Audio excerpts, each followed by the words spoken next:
שמע, בוא נתחיל בהבנה שאני הגעתי לצבא לא מוכן. הגעתי לצבא לא מוכן. אני הייתי בטוח שהולך להגיע, מה שנקרא, לטרוף עכשיו את השירות הצבאי שלי, הולך להצטיין בהכל, הולך לעבור גיבוש בקלות, וזה לא קרה. זה לא היה קל כמו שחשבתי. כשאני הגעתי למסלול שלי, אני הבנתי שאני לא מוכן אליו. ובמהלך המסלול שלי, אני הייתי בתוך וייב כזה, במצב שבו אני לא בטוח שאני רוצה להישאר במקום שבו אני נמצא. אז הרגשתי שאני מתאים מוכן. בתוך כדי השירות שלי, פונים אליי שני חבר'ה. אחד למד שכבר מתחתיי בבית ספר, אחד הגיע לחברים מתחתים, ושניהם באו בבקשה מאוד מוזרה. גיא, בוא תכין אותי לצבא. הם התעקשו. מתוך המקום של, שמע, יש לנו גיבוש צנחנים, אנחנו רוצים מישהו שהוא בצנחנים שידע להעביר אותנו גיבוש. טוב, אמרתי בוא ננסה, בקטע מאוד מאוד חברי. המשכנו אותם סדרת אימונים. ראיתי בגיל הממדים שלי, להתאמן עם הממדים, מה שקורה בגיבוש.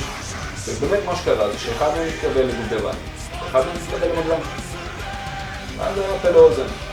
אחד מהם הביא את החבר שלו, הוא הביא מישהו שהוא מכיר, הוא הביא מישהו מהחדר כושר שלו.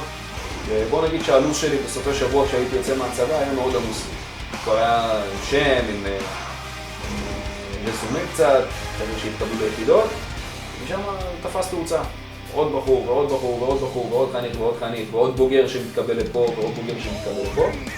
והנה היה לא מגענו לאיפה שם. כשאני התחלתי בתכלס להתעסק גם בהכנה לצבא, הייתי בטוח שזה הולך להיות במסגרת סייד אסות. כלומר, לא חשבתי שזה יהיה יותר בקבוצה. ברגע שהדבר הזה התחיל לתפוס תאוצה, א', אני הבנתי שאני צריך לבחור או זה או דברים אחרים, בטח תפקידים ביטחוניים. זה לא משהו שמאפשר לך שנקרא למגבל.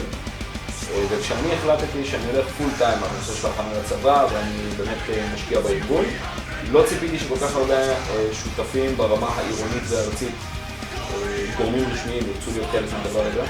כלומר, היום אנחנו עובדים לא רק גוף עצמאי, יש לנו תמיכה מעיריית ירושלים, מעמותת מרחב השלם, מנהלים קהילתיים, מלא מסביב.